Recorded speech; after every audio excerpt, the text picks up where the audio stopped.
Il y a toujours des mots qui m'ont fait rire. C'est un peu comme traiter quelqu'un de bisounours, simplement parce qu'il n'a pas les mêmes idées. J'ai toujours trouvé ça ridicule. Voilà, c'est... C'est un peu pour moi une manière de éluder un sujet, parce qu'au final, est-ce que quelqu'un, par exemple, qui croit que le monde peut survivre juste en retirant l'argent, n'est pas aussi bisounours que celui qui croit que le monde s'auto-régule grâce à l'argent. Voilà, tout seul. Pour moi, les deux sont... Enfin voilà, je parle évidemment des deux extrêmes, hein, ont toujours été un peu similaires, et ceux finalement qui traitent de bisounours sont aussi bisounours que ceux qu'ils insultent. Ici aujourd'hui, on va parler du terme islamo-gauchiste, qui est encore plus stupide, à mon sens, parce que c'est faire croire, déjà c'est mettre toute une partie de personnes dans une case, en évitant d'entrer dans le fond du sujet, mais en plus, enfin bon bref, allons en détail, parce que aujourd'hui, oh j'ai oublié de surligner, merde. Aujourd'hui, je suis désolé, je suis un peu pressé, donc du coup voilà, je vais le faire en même temps. Islamo-gauchisme, Vidal provoque la consternation chez les chercheurs. On va lire l'article de Mediapart, puisqu'apparemment, il s'est passé quelques trucs en France extrêmement drôles. Enfin, drôle, rire jaune. En annonçant commander au CNRS une enquête sur l'islamo-gauchisme à l'université, le ministre a suscité l'ire du monde de la recherche. Les présidents d'université dénoncent une pseudo-notion qu'il conviendrait de laisser à l'extrême droite, et le CNRS a fait part de ses profondes réserves. Oh, il y a une petite faute. Les appels à cette démission se multiplient. Particulièrement transparente ces derniers mois, malgré la crise grave que connaît l'enseignement supérieur, Frédérique Vidal embrase la communauté universitaire. Abasourdi par son intention de commander une enquête au CNRS sur l'islamo-gauchisme à l'université. Tout est parti d'un entretien pour le moins sidérant accordé par la ministre dimanche 14 février à CNews, la chaîne préférée de l'extrême droite. Interrogée par Jean-Pierre Elkabbach sur la récente une du Figaro titrée « Comment l'islamo-gauchisme gangrène l'université », la ministre de l'Enseignement supérieur et de la Recherche a commencé par acquiescer à ce constat. Ce qu'on observe à l'université, c'est que des gens peuvent utiliser leur titre et l'aura qu'ils ont. Ils sont minoritaires et certains le font pour porter des idées radicales ou des idées militantes de l'islamo-gauchisme en regardant toujours tout par le prisme de leur volonté de diviser, de fracturer, de désigner l'ennemi, commence-t-elle par affirmer. Ce sont des propos qui sont assez flippants, si vous avez un tant soit peu, quelles que soient vos idées, normalement, si vous avez un tant soit peu, justement, de réflexion en fait, de recul sur les situations. L'islamo-gauchisme est vraiment un terme qui a été inventé par l'extrême droite et c'était censé être péjoratif parce que l'extrême droite, évidemment, tout ce qui est différent et donc notamment l'islam est négatif. Et donc islamo-gauchisme, c'était une manière pour eux d'insulter la gauche parce que du coup, c'était vraiment, pour eux, c'est vraiment le pire, quoi. C'est comme un démon, quoi. C'est comme, on va dire, le prêtre et le vadé rétro Satanas, quoi. C'est incroyable comme, voilà. Hop, c'est parti. Alors sur 5 colonnes, le Figaro, titré vendredi, vous l'avez sans doute lu, confirmant une vague de témoignages préoccupants, l'islamo-gauchisme gangrène les universités. J'espère qu'on va pas se faire strike quand même par ces news. Moi, je pense que l'islamo-gauchisme gangrène la société dans son ensemble et que l'université n'est pas imperméable. L'université fait partie de la société. Alors, ce que l'on observe dans les universités, c'est qu'effectivement, il y a des gens qui peuvent utiliser leur titre et l'aura qu'ils ont. Ils sont minoritaires et certains le font pour porter des idées radicales ou pour porter des idées militantes. Mais le monde universitaire de l'islamo-gauchisme... Et c'est ça en fait qui est flippant, c'est que qu'est-ce que ça veut dire en fait même l'islamo-gauchisme? De base, quand on a quelqu'un à lancer le... Enfin, quelqu'un, je dis quelqu'un, mais de base, dans mes souvenirs, l'islamo-gauchisme, ça vient aussi du fait que, justement, moi j'ai trouvé cette réflexion très intéressante, mais la gauche s'est posé la question, et même il me semble que ce n'est pas que la gauche, moi j'ai entendu aussi des gens de droite se poser la question, d'où viennent les terroristes? D'où vient cet extrémisme radical, en fait, cet islamisme radical? Comment est-ce que des jeunes qui vivent dans une démocratie et dans un État qui est justement censé être... en Belgique, on est neutre. En France, vous êtes laïque, il me semble. Donc comment dans un État qui est censé être neutre et ouvert à toutes les religions, à tous les types de personnes, comment est-ce que c'est possible que des jeunes tombent comme ça dans une secte finalement qui vient jusqu'à les renvoyer dans leur pays pour les tuer des gens? Donc cette question, elle avait été posée, et en fait, c'est un peu... Enfin, c'est un peu normal si vous posez la question. Parfois, en fait, j'ai entendu, moi, des gens qui avaient été choqués, effectivement, parce qu'ils ne comprenaient pas pourquoi on faisait ça. Mais l'optique, c'est évidemment d'éviter que ça se reproduise. Parce que vous savez, quand vous avez un mécanisme, quel qu'il soit, qui amène à des extrêmes, vous devez comprendre comment il marche pour pouvoir le déconstruire. Vous voyez, c'est un peu comme l'extrême droite, c'est un peu comme le fascisme. On a essayé de comprendre comment est-ce que les gens en étaient arrivés là pour pouvoir le déconstruire. Pas du tout pour le cautionner, pas du tout pour essayer de le reconstruire. Non, au contraire, c'est pour le déconstruire. Et donc, on a voulu faire de même avec le terrorisme, comme on le fait d'ailleurs avec tous les problèmes, toutes les crises. Comme on le fait par exemple avec la crise du Covid, où on regarde exactement comment ça se fait qu'on en est arrivé là. Pourquoi est-ce que tout à coup tous les pays ont été infectés dans le monde? Qu'est-ce qui a marché, qu'est-ce qui n'a pas marché?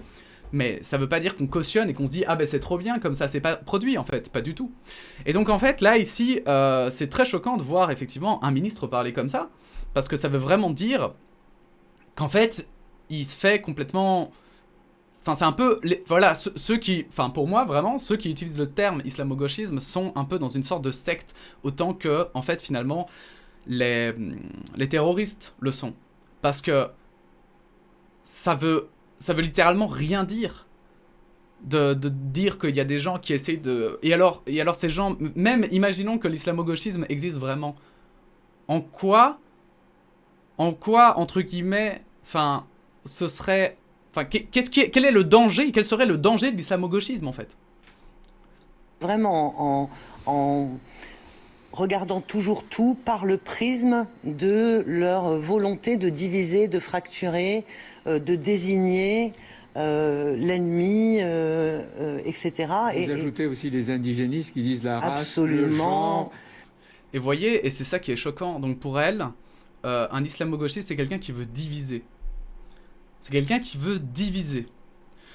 Déjà, quand on pense aux personnes qui veulent diviser, je vais prendre un exemple qui parle à tout le monde. Je reprends l'extrême droite. On peut aussi parfois parler de l'extrême gauche, bien entendu, qui veut diviser, mais l'extrême droite est beaucoup plus évidente dans ses manières de procéder. Quand on regarde l'extrême droite, comment elle veut faire pour diviser, en fait, pourquoi est-ce qu'on l'empêche pas quand même d'essayer? C'est parce que ça restera en fait une réflexion par rapport à notre monde, et ça permet de poser des questions aussi sur notre manière de fonctionner. En fait, l'extrême droite est un espèce de signal d'alarme aussi quand elle monte, ça veut dire qu'on est en train de faire de la merde. Pour la plupart des gens, d'accord? Pour la plupart d'entre nous, les gens pensent qu'on fait de la merde. Et c'est normalement un signal aux politiques. Donc, en fait, une population divisée, c'est une population, je vais mettre des gros guillemets, mais malade. Une population... mais malade socialement, je veux dire. C'est une population qui a des problèmes sociaux, qu'il faut régler. Mais c'est pas ceux qui divisent la population qui sont forcément mauvais. Trump, voilà, on peut dire... Moi, vous le savez, je déteste Trump. J'adhère pas du tout à son idéologie. Mais il a fracturé la population comment? En mettant en évidence des choses qui n'allaient pas. Des souffrances que les gens avaient. Et il a simplement mis en évidence, si l'Amérique allait bien, Trump n'aurait jamais pu être élu. Et ça, en politique, il y a des gens qui l'oublient, et notamment cette ministre l'oublie entièrement. La classe sociale, tout ça, ça forme abstraction. Absolument. D'ailleurs, en biologie, ça fait bien longtemps qu'on sait que il n'y a qu'une espèce humaine et qu'il n'y a pas de race. Donc vous voyez à quel point je suis tranquille avec ce sujet-là. Vous êtes tranquille, mais il y en a beaucoup qui ne le sont pas. Vous avez des minorités, mais elles sont agissantes. Mais dans les universités, et c'est ce qu'il faut dire aussi, il y a la réaction de tous les chercheurs académiques qui revendiquent le droit de chercher, d'approfondir les connaissances, librement. Et c'est nécessaire, librement, et c'est nécessaire. Mais on les empêche. Il y a une sorte d'alliance entre Mao Tse-tung, si je puis dire, et l'ayatollah Khomeini. Mais vous avez raison, mais c'est bien pour ça qu'à chaque fois qu'un incident se produit, il est sanctionné. À chaque fois que quelque chose est empêché, c'est reprogrammé. C'est incroyable quand même. L'immense majorité Il a parlé de Mao. Des universitaires sont conscients de cela et luttent contre cela. Mais vous savez, se prévaloir d'un titre universitaire pour porter une opinion ou pour faire du militantisme, malheureusement, c'est pas nouveau. Et c'est la régulation par les pairs qui est un... Et pour moi, là, avec ses propos, par exemple, elle divise bien plus que n'importe qui, en plus. Parce qu'en réalité, là, qu'est-ce qu'elle va faire? Elle est en train de faire un monde où il y a des élites qui manipulent les gens et qui profitent de leur titre pour manipuler les gens et leur faire changer d'opinion. Et un monde où il y a les pauvres gens qui se font manipuler par ces gens. Et donc il y a les élites, hein, les universitaires, et en dessous, il y a le peuple, quoi. Il y a les étudiants, les pauvres, mais non, parce qu'elle parle même voilà, qui profitent de leur titre, donc même en tant que chercheur, voilà, ils se présentent en tant que chercheur, et enfin, c'est un peu complotiste, je trouve, c'est un peu fou, parce que je doute pas qu'il doit y avoir probablement des universitaires d'extrême gauche, comme il doit y avoir des universitaires d'extrême droite, mais c'est pas parce qu'il y en a que forcément déjà ils diffusent leurs opinions. Parce que je vous rappelle que normalement, il y a le professionnel et le privé, et notamment l'opinion, on sait que dans la pédagogie, c'est censé être privé. Mais même, en fait, on se rappelle aussi, il ne faut pas oublier, que l'université est un endroit aussi de réflexion, d'esprit critique. Donc normalement, même si un professeur d'université présente son opinion, de toute façon, normalement... À l'université, les élèves sont censés être formés à l'esprit critique, en fait. Et sont censés savoir prendre du recul et se dire, ok, ce prof dit ça, mais je ne vais pas forcément être d'accord. Donc, c'est un peu choquant, quand même, d'entendre ça de la part d'un ministre. Parce que, et surtout le ministre de l'enseignement, c'est qu'en fait, honnêtement, hein, moi je vais le dire comme ça, mais en tout cas, moi je la vois complètement à côté de la plaque, quoi. Vous voyez? C'est un peu comme si, tout à coup, un ministre disait, mais vous savez, tous ceux qui sont en... Voilà, j'invente, hein, mais tous ceux qui font des écoles de business sont de droite. D'office, quoi. Voilà. Enfin, ce serait choquant, en fait. Et que... Non, c'est pire, que ce serait d'extrême droite. Et qu'ils diraient, bah voilà, ils essayent de manipuler les gens pour qu'ils deviennent tous des nazis, quoi. Et qu'ils feraient, ah oui, comme Hitler, quoi. Et ils feraient, ah ouais, c'est ça, comme Hitler. Enfin, vous voyez, ce serait aussi choquant. Si je fais cette référence, c'est notamment, bah voilà, pour essayer de toucher à, quelle que soit votre opinion, d'essayer de vous toucher, bien sûr, pour essayer de trouver des parallèles. Bref, vous ajoutez aussi les indigénistes qui disent la race, le genre, la classe sociale, tout ça, ça forme un tout. La relance doctement Jean-Pierre Elkabbach. Nullement gêné par l'incroyable confusion de la question, le ministre acquiesce à nouveau. Absolument. D'ailleurs, en biologie, ça fait bien longtemps qu'on sait qu'il n'y a qu'une espèce humaine et qu'il n'y a pas de race, donc vous voyez à quel point je suis tranquille avec ce sujet-là. Répond-elle, montrant combien les récents débats scientifiques sur la notion de race dans les sciences sociales lui ont totalement échappé. Oui, vous êtes tranquille, mais il y a des minorités et elles sont agissantes, relançant encore le journaliste en agitant les doigts. Une gestuelle censée représenter une forme d'infiltration de ces minorités à l'université. Il y a une sorte d'alliance entre Mao Zedong et l'ayatollah Khomeini, suggère encore un Jean-Pierre Elkabbach, à qui le sujet tient manifestement à cœur. Ouais, c'est vrai que pour un journaliste, waouh. C'est vrai que c'est pas des questions neutres, hein, ça. Parce que si vous vous posez la question, normalement, un journaliste est censé poser des questions neutres, ou alors des questions, par exemple, pour faire réagir une personne qui est d'une certaine idée, par exemple, j'invente, mais on va dire quelqu'un de gauche, il va peut-être dire oui, mais vous savez, l'économie, elle s'autorégule, par exemple, j'invente, et va lui donner des concepts de droite pour le confronter face à des opinions différentes, vous voyez. Et là, pour le coup, what the fuck, quoi, il va à fond dedans, quoi, hein. C'est... Vous avez raison, mais c'est pour cela qu'à chaque fois qu'un incident se produit, il est sanctionné, à chaque fois que quelque chose est empêché, c'est reprogrammé. Mais je crois que l'immense majorité des universitaires sont conscients de cela, et luttent contre cela, avance Frédéric Vidal, sans que le spectateur à ce stade sache très bien ce que cela désigne, perdu entre les différentes chimères de l'islamo-maoïsme et du féminisme radicaliste. Racialiste, pardon. C'est pour cela que je vais demander notamment au CNRS de faire une enquête sur l'ensemble des courants de recherche sur ces sujets dans l'université, de manière à ce qu'on puisse distinguer ce qui relève de la recherche académique de ce qui relève du militantisme de l'opinion, lance alors la ministre. Dans la communauté scientifique, l'annonce de la ministre a manifestement pris tout le monde de court. Interrogé mardi sur les contours de cette future mission d'enquête, le CNRS semblait bien en peine de fournir le moindre élément de réponse. À ce stade, nous en discutons avec le cabinet de Frédérique Vidal pour préciser les attentes de la ministre. Nous a-t-on d'abord répondu dans un embarras manifeste. Et ça c'est toujours intéressant parce que donc le CNRS c'est un organe quand même scientifique aussi, qui est censé être aussi indépendant, dépendant de l'État mais indépendant dans ses recherches et ses valeurs. Et en fait il est clair et net qu'évidemment c'est intéressant d'avoir leur opinion parce que du coup bah, c'est quand même aussi des scientifiques. Et en général quand il y a un politicien qui est, je vais le dire comme ça, mais quand il y a un politicien qui a une idée de merde, ces organes-là sont les premiers à être en mode ouais, enfin, attendez là, en fait, on nous a pas consulté, hein. Attendez une seconde, s'il vous plaît, hein. Donc c'est toujours intéressant, et visiblement ici, ils sont frileux. Et évidemment, si vous êtes critique par rapport aussi à la communauté scientifique, n'oubliez pas que la communauté scientifique a une chose que la plupart d'entre nous n'avons pas forcément quand on n'a pas étudié la science, c'est justement un esprit critique, parce qu'en science, je vous rappelle qu'on ne peut rien affirmer. Même les consensus, qu'on considère comme des consensus, en fait, c'est un accord de principe jusqu'à preuve du contraire. C'est-à-dire que, par exemple, maintenant, on considère que la Terre est ronde, mais si un jour, quelqu'un ramène une preuve, qu'elle soit indiscutable ou même discutable, une preuve assez sérieuse que pour remettre en question cette théorie, eh bien, à ce moment-là, ce consensus disparaîtra peut-être. Un consensus, ça veut juste dire que les scientifiques se sont dit « Ok, pour le moment, ceci semble correct. Donc jusqu'à preuve du contraire, ceci est correct. » Vous voyez ce que je veux dire? Et ça, voilà, encore une fois, c'est parce que je sais qu'il y en a beaucoup. Je dis ça, hein, mais il n'y a aucune, évidemment, je le dis en toute humilité, hein, moi aussi, justement, ça m'arrive. Mais c'est vrai que les scepticiens, les sceptiques, pardon, n'arrêtent pas de le répéter. Mais effectivement, il faut bien faire attention à garder ça en tête quand on lit des scientifiques, quand on écoute des scientifiques.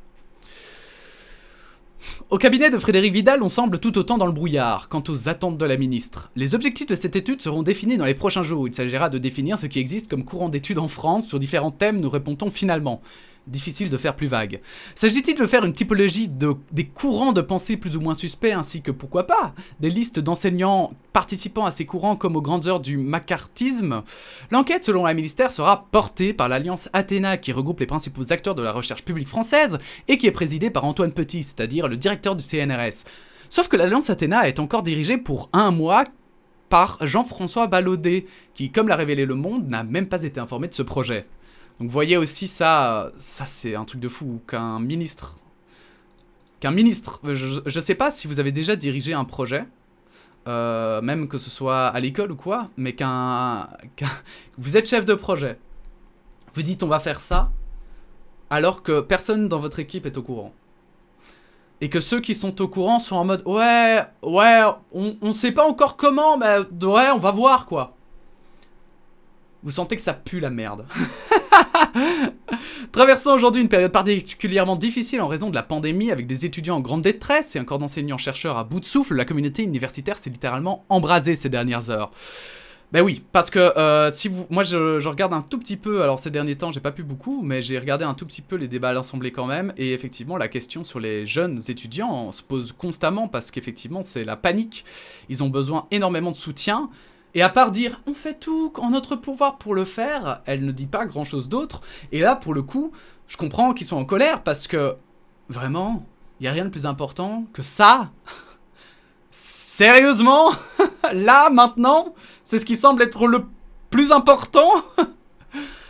Mercredi, en fin de journée, le CNRS a finalement publié un communiqué cinglant expliquant que l'islamo-gauchisme était un slogan politique qui ne correspond à aucune réalité scientifique. L'exploitation politique qui en est faite est emblématique d'une regrettable instrumentalisation de la science.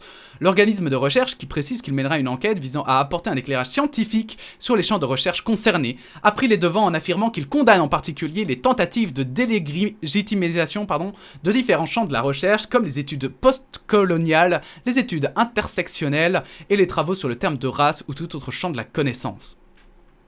Et effectivement, on s'est rendu compte notamment, si je le retrouve, je vous le mettrai, on s'est rendu compte, effectivement, qu'en science, le mot race n'était pas correct, n'était pas utile et nécessaire, et donc c'est pour ça qu'il le retire.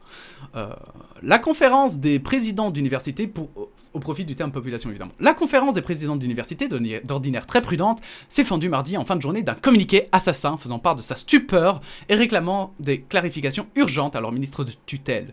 L'islamo-gauchisme n'est pas un concept, c'est une pseudo-notion dont on chercherait en vain un commencement de définition scientifique et qu'il conviendrait de laisser sinon aux animateurs de CNews, plus largement à l'extrême droite qui l'a popularisé, écrit aussi l'organisation qui représente tous les présidents d'université. Le but de cette enquête confiée au CNRS est-il d'identifier des éléments potentiellement idéologiquement dangereux au sein de la communauté universitaire? Sur ce point également, la conférence des présidents d'université tient à mettre les choses au point. La CPU regrette la confusion entre ce qui relève de la liberté académique, la liberté de recherche dont l'évaluation par les pairs est garante, et ce qui relève d'éventuelles fautes et infractions qui font l'objet si nécessaire d'enquêtes administratives et qui sont confiées dans ce cas à l'Inspection Générale de l'Éducation. Ben oui, parce qu'en fait c'est ça le truc. C'est que pourquoi pas faire une étude sur les courants que l'on estime radicaux ou dangereux dans les universités? Mais pourquoi on vise l'islamo-gauchisme?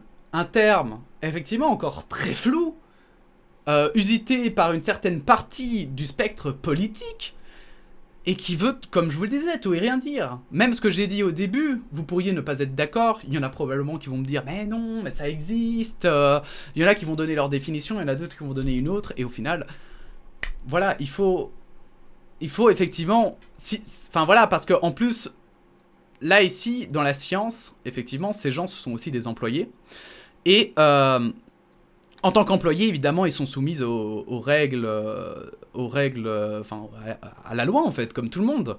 Et pour rappel, hein, si vous l'aviez oublié, effectivement, il est interdit par la loi d'être trop extrême et en tout cas de diffuser ses idées de n'importe comment et d'adhérer à certaines idées. Donc, bon... Bref, la CPU s'étonne aussi de l'instrumentalisation du CNRS dont les missions ne sont en aucun cas de produire des évaluations du travail des enseignants-chercheurs ou encore d'éclaircir ce qui relève du militantisme ou de l'opinion, cingle l'organisation. Si le gouvernement a besoin d'analyses, de contradictions, de discours scientifiques étayés pour l'aider à sortir des représentations caricaturales et des arguties de café du commerce, les universités se tiennent à sa disposition. Le débat politique n'est par principe pas un débat scientifique. Il ne doit pas pour autant conduire à raconter n'importe quoi. Sauf qu'en matière de n'importe quoi, la CPU, le monde de la recherche plus généralement, n'avait sans doute pas encore tout entendu. Questionné mardi par la députée Bénédicte Taurine, la France Insoumise, sur sa volonté de créer une police de la pensée, Frédérique Vidal a eu cette réponse étonnante.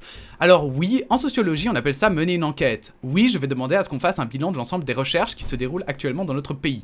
Sur le postcolonialisme, pardon. Mais moi, vous savez, j'ai été extrêmement choqué de voir apparaître au Capitole un drapeau confédéré, et je pense qu'il est essentiel que les sciences sociales se penchent sur ces questions qui sont encore aujourd'hui d'actualité. Un rapprochement entre études postcoloniales et drapeaux confédérés, emblème aujourd'hui des suprémacistes blancs que personne n'a compris. Et pourquoi citer désormais les études postcoloniales qui sont un domaine de recherche présent dans les universités du monde entier? Beaucoup d'universitaires et de chercheurs indignés ont demandé, à l'instar de l'économiste Thomas Piketty ou de la philosophe Camille Froidevaux-Mettery, le départ d'un ministre aujourd'hui désavoué par une grande partie de la communauté scientifique. Avec Frédérique Vidal, le gouvernement Macron-Castex réalise le rêve de Darmanin, contourner Le Pen par sa droite. Cette ministre indigne doit partir, a déclaré Thomas Piketty sur Twitter, où le mot dièse Vidal démission a rencontré un grand succès. Évidemment. Alors je vous avoue que là-dessus, j'ai pas compris moi du tout. Je pensais qu'en lisant l'article en entier, je croyais que c'était parce que j'avais lu de travers la première fois. Mais non, j'ai absolument pas compris, effectivement, le rapport entre le postcolonialisme et les recherches sur le postcolonialisme, et le Capitole, le drapeau confédéré au Capitole. Ok, hein. Et en fait, cette police de la pensée, ce qui est intéressant, c'est que vous voyez la police de la pensée, vous la voyez à l'extrême gauche, enfin à l'extrême gauche, dans les dictatures communistes, tout comme dans les dictatures fascistes. Hein. Donc les dictatures en général se ressemblent très fortement. Toujours faire attention.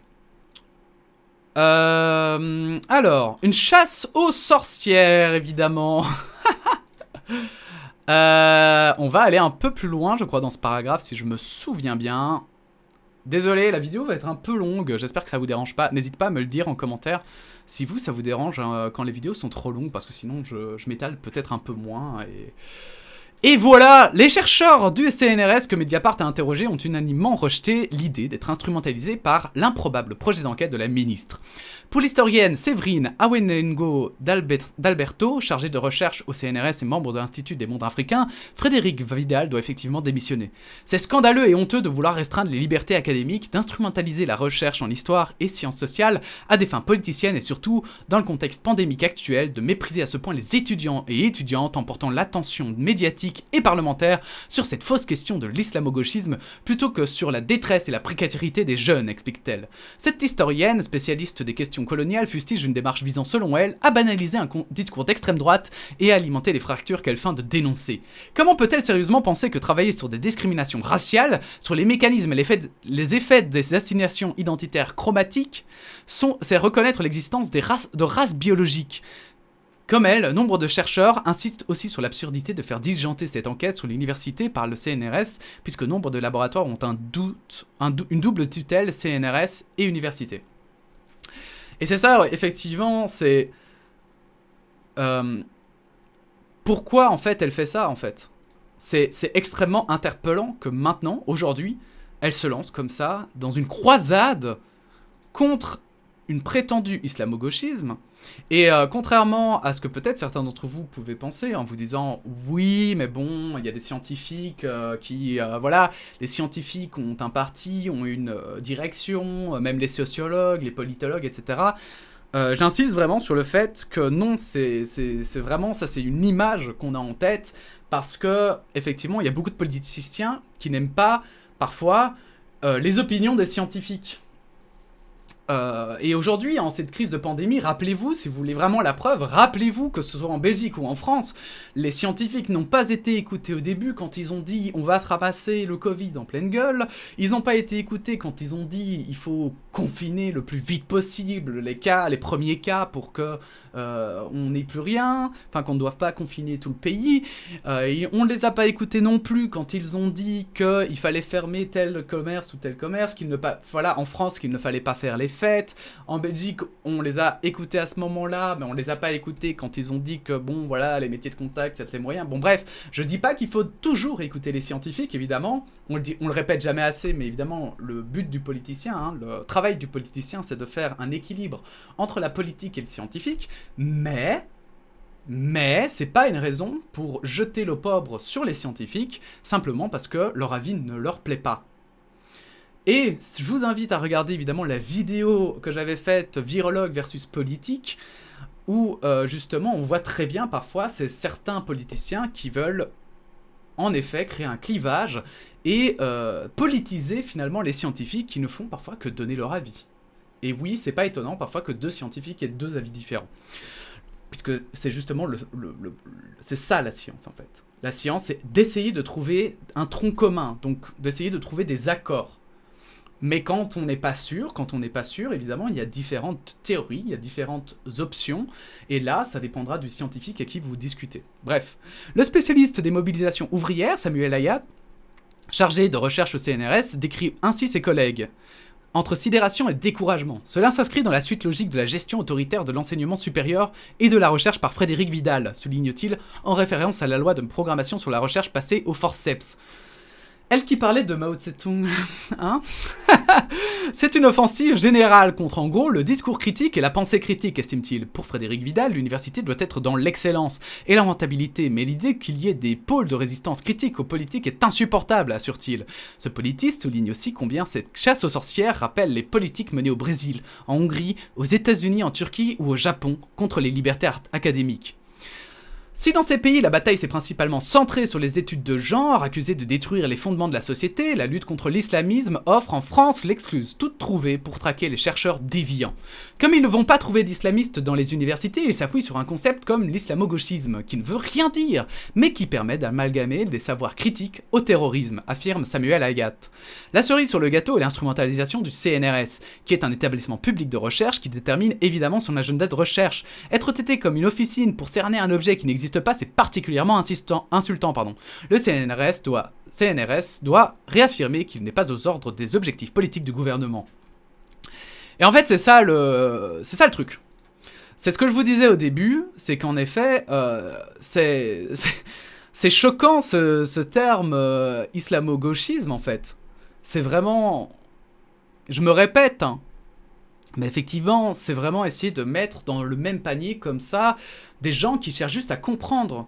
Parce que si vous voulez vraiment combattre le terrorisme, que vous soyez de gauche, de droite, du centre, de la lune, comme j'aime le dire,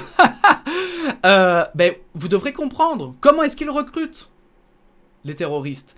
Comment est-ce qu'ils pensent. Quelles sont leurs stratégies, quels sont leurs plans d'attaque. Et ça, c'est pas devenir terroriste. C'est juste le comprendre pour pouvoir après le combattre. Et c'est juste logique en fait. Et c'est ce qu'on fait d'ailleurs en argumentation aussi. Hein. C'est pour ça qu'on insiste là-dessus quand on dit d'argumenter en fait. C'est que si vous argumentez, analysez les arguments de l'autre pour bien les comprendre, pour après pouvoir déconstruire son argumentation et réfléchir ensemble sur finalement les arguments de chacun.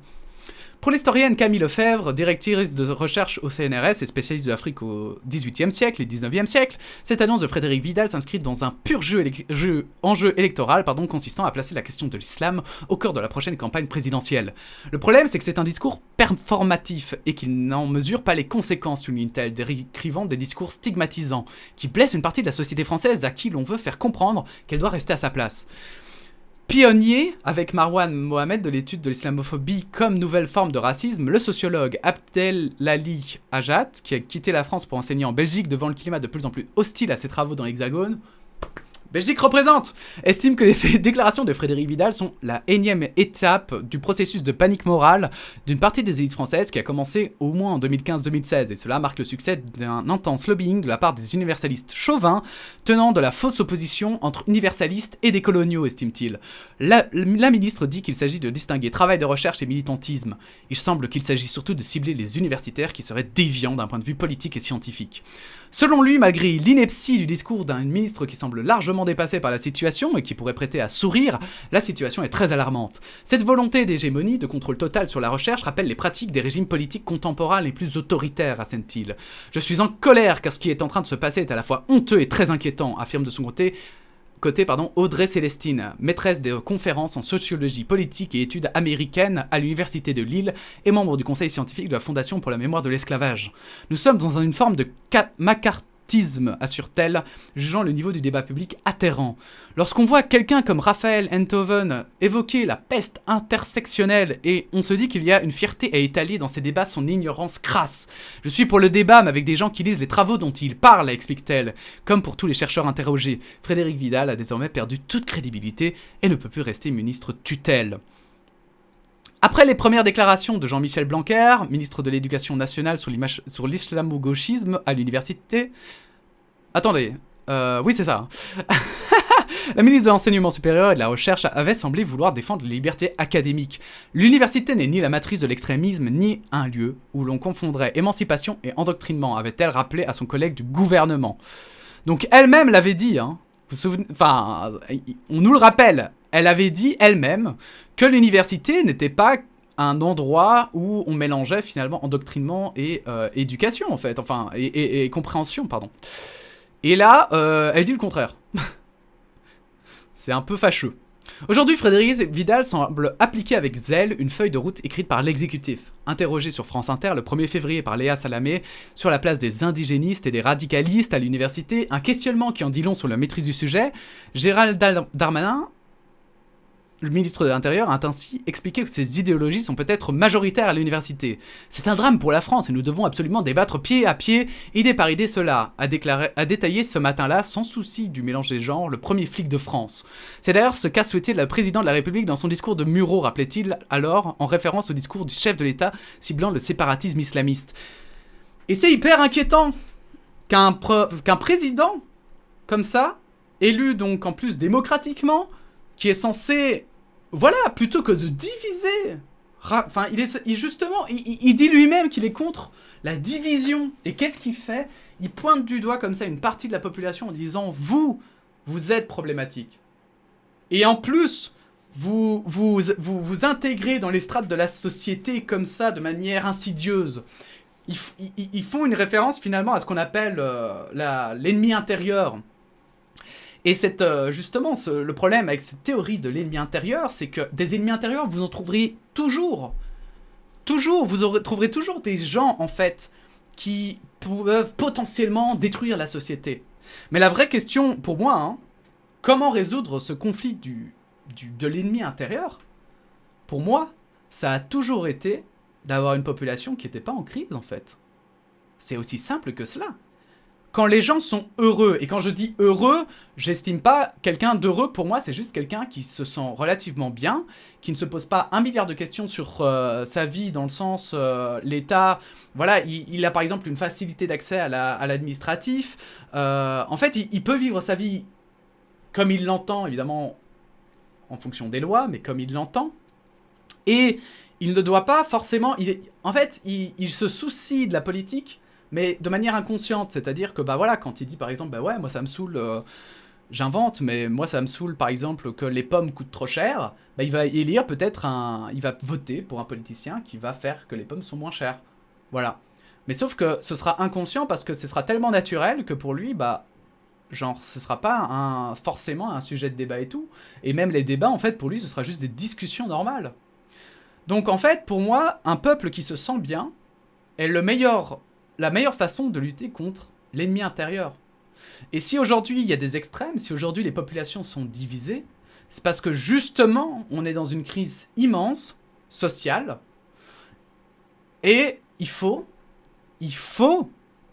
trouver un moyen d'en sortir, mais un moyen d'en sortir, mais de manière aussi rationnelle. Et je pense que les scientifiques, justement, quelles que soient leurs opinions, ont des idées intéressantes là-dessus, et qu'il faudrait peut-être plus les écouter. C'est d'ailleurs ce qu'a souhaité le président de la République, soutenu par le gouvernement. Un amendement glissé au Sénat dans la loi de programmation sur la recherche avait déjà, en octobre dernier, tenté de soumettre les libertés académiques au cadre des valeurs de la République. Finalement rejeté au vu de sa formulation floue, il révélait déjà combien l'exécutif se montrait soupçonneux à l'égard du monde universitaire. Le président passait de la lecture de Paul Ricoeur à celle de Pierre-André Taguieff, et sa dénonciation des bonimenteurs du post-colonial avait déjà affirmé en juin dernier devant des journalistes que le monde universitaire a été coupable. Il a encouragé l'ethnicisation de la question sociale en pensant que c'était un bon filon. Or, le débouché ne peut être que sécessionniste. Cela revient à casser la République en deux. Et ça, moi je suis belge, hein. Et du coup, regarde, lire ça, ça me fait extrêmement rire. Parce qu'en Belgique, par contre, on est vraiment divisé. Il y a vraiment divisé en deux. On est même divisé en 3. Et certains diraient même en 4 avec Bruxelles. Puisque Bruxelles est une région à part entière. Et voir qu'en France, on dit, ouais, c'est casser comme ça la question sociale en deux, faire de la sécession, mais c'est un peu drôle quoi. C'est un peu drôle parce qu'en même temps, moi je vois pas un Français qui dit moi je suis Français du Nord ou moi je suis Français. Enfin voilà, je vois la droite et la gauche, mais honnêtement, enfin quand j'entends les gens, quand on entend je trouve, hein, quand on entend comme ça de l'extérieur de la France les Français parler, bah il y a quand même beaucoup d'idées en commun. Hein. Il y a quand même beaucoup d'idées en commun. Bref, aujourd'hui, sous les coups de butoir d'un pouvoir obsédé par la mise en place de la communauté universitaire, ce sont surtout les enseignants, les chercheurs et plus largement les libertés académiques qui sont menacées. Et il y a le collectif No Fake Science qui a fait un tweet, évidemment, soutenant ces propos, hein, évidemment, ils sont contre ce terme islamo-gauchisme, c'est comme ça que j'étais tombé sur cet article aussi. Et en fait, c'est ça qui est intéressant, je vous le partage, c'est pour ça que je vous en parle, en fait, je vous mettrai évidemment le Twitter de NoFake Science, c'est que NoFake Science, ce sont des scientifiques qui se sont rassemblés, il me semble, pour tenter en fait d'améliorer les renseignements concernant la science. Donc eux, ce qu'ils font, c'est que parfois, ils publient des articles qui sont fake, où on interprète des études scientifiques et en fait on le fait n'importe comment, ou inversement justement parfois ils partagent des articles qui sont très bien faits pour dire ben voilà ici effectivement le journaliste a bien fait son taf. Bref, ils sont là pour un peu essayer de défricher un petit peu ce qu'est la science et la manière de la vulgariser par les médias, et je vous invite très fortement à les suivre car c'est extrêmement intéressant.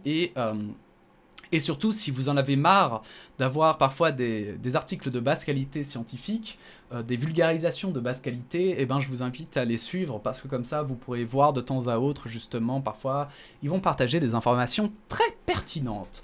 Alors, bien sûr, c'est là-dessus qu'on va s'arrêter, hein. J'ai parlé 40 minutes, mais en même temps, c'était vraiment pour moi un sujet extrêmement important, parce que pour moi, effectivement, ici, on arrive vraiment dans un tournant qui est assez grave dans la communication, effectivement, de la ministre française. Un tournant que normalement tout le monde devrait adhérer, vraiment, je pense. Vous savez que sur cette chaîne, j'essaye vraiment de ne pas me positionner, justement, d'écouter tout le monde, d'écouter les arguments de tout le monde. Mais je pense que vraiment, si vous êtes contre, si vous pensez que le terme islamo-gauchiste est un terme qui devrait être usité, si vous trouvez que la ministre n'a rien fait de grave, je vous invite très fortement, mais vraiment très fortement, à vous poser la question si vos idées sont modérées en fait.